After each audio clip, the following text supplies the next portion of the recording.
Welcome to Asha High School YouTube channel. Today we are discussing number system and we start from basics. So सबसे पहले जो हमने सबसे ज़्यादा सुने हैं नेचुरल नंबर्स. तो कौन से होते हैं natural numbers? As we know 1, 2, 3, 4, 5 and up to infinity. जो हमने इनिशियल स्कूल डेज में जो काउंटिंग की है हमने उन्हीं को हम कहते हैं नेचुरल नंबर्स. एंड उसके बाद whole numbers. So whole numbers कौन से हैं? बस नेचुरल नंबर्स में जीरो और अगर हम ऐड कर दें तो all the natural numbers plus zero is called whole are called whole numbers. And then next are integers. Integers हमारे कौन से होते हैं?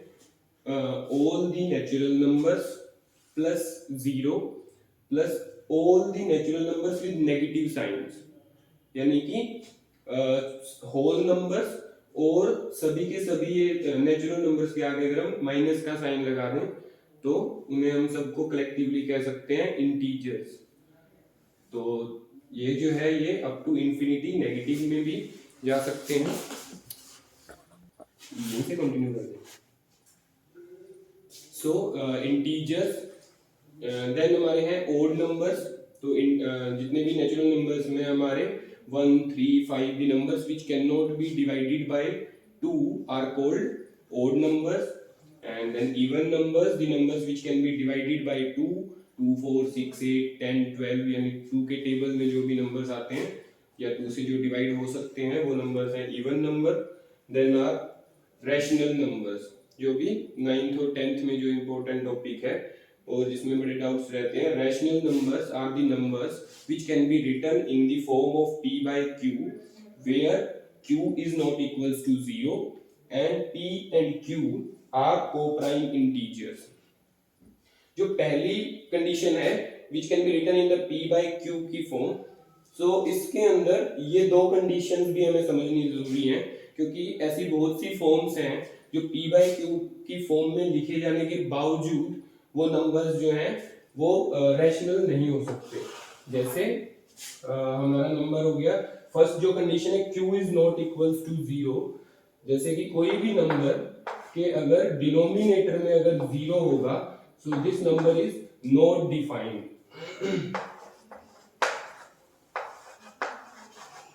तो इसे भी हम जो है रैशनल नहीं कह सकते हैं.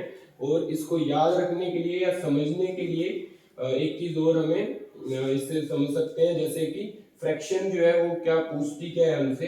फॉर एग्जांपल अगर फ्रैक्शन में है 6/2. So what they are asking कि डिनोमिनेटर को किस नंबर से मल्टीप्लाई करें ताकि न्यूमरेटर बन जाए. सो डिनोमिनेटर को अगर हम 3 से मल्टीप्लाई कर दें तो वो न्यूमरेटर बन गया. That it means 6/2 is equals to 3. लेकिन यहाँ पर अगर हमसे पूछा जाए कि इस डिनोमिनेटर को किस नंबर से मल्टीप्लाई करें ताकि न्यूमरेटर बने. सो ऐसा कोई नंबर नहीं है जिससे 0 को मल्टीप्लाई करके और कुछ और नंबर बनाया जा सके other than 0. So that's why ये नंबर जो है ये नॉट डिफाइंड है और इसे हम रैशनल नहीं कह सकते. जो दूसरी कंडीशन है p and q are coprime integers. वो किस तरह से? जैसे कई बार जो है ऐसे कुछ नंबर √3/5. तो ये जो नंबर है ये p by q की फॉर्म में है. q नॉट इक्वल टू 0 है बट आफ्टर दैट तब भी ये रैशनल नंबर नहीं है बिकॉज p और q न्यूमरेटर और डिनोमिनेटर जो है वो इंटीजर्स नहीं है यहाँ पर. जैसे जो हम देख पा रहे हैं न्यूमरेटर यहाँ पे कोई इंटीजर नहीं है. दैट्स व्हाई ये एक रैशनल नंबर नहीं है. ठीक है. नेक्स्ट है factors. The numbers that can divide a given number are called factors of the given number. For example, जैसे हम बात करें 10. तो अब 10 को जो जो नंबर्स डिवाइड कर सकते हैं उन्हें वो इस 10 के फैक्टर्स होंगे. जैसे 1 जो है 1 इज ए यूनिवर्सल फैक्टर. ये सबका ही फैक्टर होता है 1 because every number is divisible by 1. And और 10 किससे डिवाइडेड है या डिविजिबल है? 2 से और 5 से and number itself 10. So 1, 2, 5, 10. The numbers which can divide 10 are the factors of 10. Similarly, another example like 50. So the numbers which can divide 50 are the factors of 50. For example, 1, as I said, is universal factor. 2, 5, 10, 25, and the number itself 50. So all these numbers can divide 50. So these numbers are the factors of 50. Similarly, multiple multiple multiple हम उन numbers को कह सकते हैं, जैसे अगर हम 10 और 50 की बात करें, जैसे 10 के मल्टीपल्स की मैं बात करूं, तो वो नंबर्स 10 जो 10 के टेबल में आते हैं या फिर जो भी 10 से एग्जैक्टली डिविजिबल है, जैसे कि एक तो 10 खुद 10 से एग्जैक्टली डिविजिबल है, फिर 20, 30 and 40, 50 and so on up to infinity. So factors जो है वो तो पर्टिकुलरली हमें पता होता है कि किसी नंबर के कितने फैक्टर्स हैं या लिमिटेड फैक्टर्स होते हैं, बट जो मल्टीपल्स होते हैं वो इनफाइनाइट होते हैं किसी भी नंबर्स के, क्योंकि हमें पता है 10 को हम जो है वो इनफाइनाइट नेचुरल नंबर से मल्टीप्लाई करते जाएंगे और हमें हमेशा एक जितने भी अलग अलग नेचुरल नंबर से मल्टीप्लाई करेंगे उतने अलग अलग हमें मल्टीपल्स मिलते जाएंगे.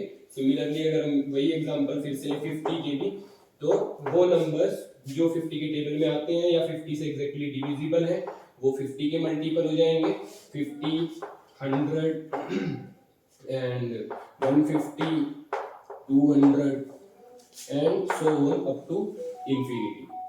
सो यहाँ से हमें पता चलता है कि फैक्टर्स जो हैं वो तो हमें पता है कि कोई पर्टिकुलर नंबर्स में होते हैं कि किसी नंबर के 4 फैक्टर हैं, 2 फैक्टर हैं, 3 फैक्टर हैं, और इसी बेसिस पे हम उनको अलग अलग नाम से भी बुलाते हैं. एंड जैसे प्राइम, को प्राइम, कंपोजिट, यूनिक, उनके बारे में अभी हम डिस्कस करेंगे. एंड मल्टीपल जो है, मल्टीपल इनफाइनाइट होते हैं किसी भी नंबर.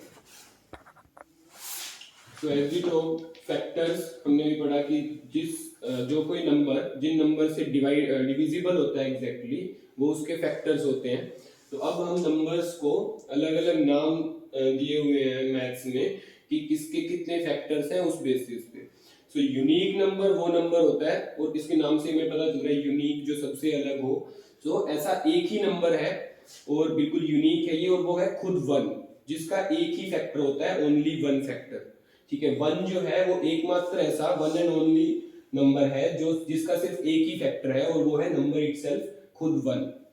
ठीक है, फिर दूसरे हमारे होते हैं prime numbers, the numbers which have only 2 factors. कौन से 2 फैक्टर्स होते हैं इनके? एक तो होता है 1 और दूसरा होता है नंबर इटसेल्फ. जैसे कि 2 जो है वो सिर्फ 2 ही नंबर से डिविजिबल है, एक तो 1 और दूसरा नंबर इटसेल्फ 2. एंड 3 के भी 2 ही फैक्टर्स हैं या 2 ही नंबर से ही डिविजिबल है, एक तो 1 और दूसरा नंबर इटसेल्फ 3. सिमिलरली 5 भी 2 ही नंबर से डिविजिबल है, या तो 1 और या फिर नंबर इटसेल्फ 5. और ऐसे इनफाइनाइट नंबर्स हैं जो जिनके सिर्फ 2 ही फैक्टर्स होते हैं. फैक्टर्स. फिर नेक्स्ट है हमारे कंपोजिट नंबर्स. कंपोजिट नंबर्स हमारे कौन से होते हैं? जिनके मोर देन 2 फैक्टर्स हो, जैसे 4, 6, 8. तो इनके मोर देन 2 फैक्टर्स, जैसे 1 और नंबर इटसेल्फ तो सभी के फैक्टर्स होते ही हैं एक्सेप्ट यूनिक नंबर. सो 1 हो गया इसका, एक 4 खुद नंबर इटसेल्फ हो गया फैक्टर, फिर 2 भी इसका फैक्टर है बिकॉज 4 इज डिविजिबल बाय 2. सो 2 भी इसका फैक्टर हो गया. सिमिलरली 6 जो है इसमें भी मोर देन 2 फैक्टर्स हैं, एक तो 1, एक नंबर इटसेल्फ 6 एंड 2 एंड 3. तो यानी इसके तो 4 फैक्टर हो गए. एक चीज और यहाँ पर याद रखनी है हमें, स्मॉलेस्ट कंपोजिट नंबर. बहुत से बच्चों को लगता है स्मॉलेस्ट कंपोजिट नंबर 2 होगा, but smallest composite number is 4. 2 is a prime number. एक चीज इसमें और रह गई है जो कि है को-प्राइम नंबर्स. को-प्राइम नंबर्स, इसमें नाम जो वर्ड है जरूर प्राइम आ गया है, but co-prime number is a pair of number.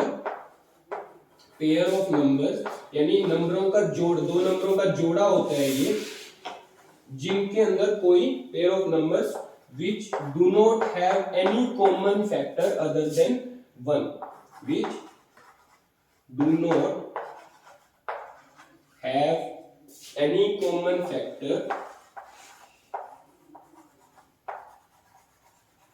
common factor other than 1. For example, जैसे कोई भी हम पेयर ले लें, अगर पेयर की बात करें, कोई भी जोड़ा, जरूरी नहीं है इसमें दोनों जो नंबर हैं जोड़े में वो प्राइम हो, वो कंपोजिट भी हो सकते हैं। फॉर एग्जांपल, जैसे अगर मैं जोड़े की बात करूं तो एक हमारा नंबर ले लो 8, दूसरा हमारा नंबर ले लो 15। तो ये 8 और 15 का जो जोड़ा है, इनका कोई कॉमन फैक्टर नहीं है, ठीक है, अदर देन 1। 1 तो यूनिवर्सल फैक्टर है, सबका कॉमन फैक्टर होगा ही, बट 1 को छोड़ के इनमें कोई कॉमन फैक्टर नहीं है, और ऐसे पेयर को हम कहते हैं कोप्राइम नंबर्स। तो फिर हमने आगे नंबर्स को डिवाइड किया हुआ है टर्मिनेटिंग और नॉन टर्मिनेटिंग, दो टाइप्स में। इसको हम सिंपली समझ सकते हैं कि terminating are those numbers which are terminated at point, मतलब कभी कहीं ना कहीं पे जाके ये नंबर खत्म हो जाते हैं, टर्मिनेट हो जाते हैं, एंड हो जाते हैं, ऐसे नंबर्स को हम टर्मिनेटिंग नंबर्स कहते हैं। चाहे तो ये इंटीजर्स हो, नेचुरल नंबर्स हो, ये सबके सब टर्मिनेटिंग में आते हैं। और अगर डेसिमल एक्सपेंशन भी है और वो कहीं पे जाके टर्मिनेट हो जा रही है, जैसे 7.869 यहाँ पे आके खत्म हो गया ये नंबर, तो ये है टर्मिनेटिंग फ्रैक्शंस या टर्मिनेटिंग डेसिमल्स। जो दूसरी टाइप है नॉन टर्मिनेटिंग, इनके नाम से ही पता चल रहा है कि ये वो नंबर्स हैं जो चलते ही रहते हैं, कभी भी टर्मिनेट नहीं होते या एंड नहीं होते, खत्म नहीं होते। लेकिन नॉन टर्मिनेटिंग में आगे दो टाइप्स है हमारे पास, एक है रिपीटिंग या फिर रीअकरिंग भी कहते हैं हम इन्हें, और दूसरे हैं नॉन रिपीटिंग या फिर नॉन रीअकरिंग भी कह सकते हैं। इनमें क्या डिफरेंस है कि जो रिपीटिंग होते हैं, जो चलते ही रहते हैं, उनमें से जैसे कुछ ऐसे नंबर जो हमने देखे होंगे जो चलते ही रहते हैं, जैसे 4 पॉइंट रिपीट होते रहते हैं, लेकिन 4.3333 रिपीट हो रहा है, और इसमें जरूरी नहीं है एक ही डिजिट रिपीट होगी, 2 डिजिट, 3 डिजिट, 10 डिजिट, कितनी भी डिजिट्स जो है वो रिपीट हो सकती हैं। जैसे यहाँ पे 2 डिजिट रिपीट हो रही है 717171, और यहाँ पर 3 डिजिट रिपीट हो रही है 543 543 543। तो ये 3 4 5 कितनी भी डिजिट्स जो है वो रिपीट हो सकती हैं आफ्टर डेसिमल। तो ऐसे हम डेसिमल एक्सपेंशंस को कहते हैं non terminating and repeating expansions.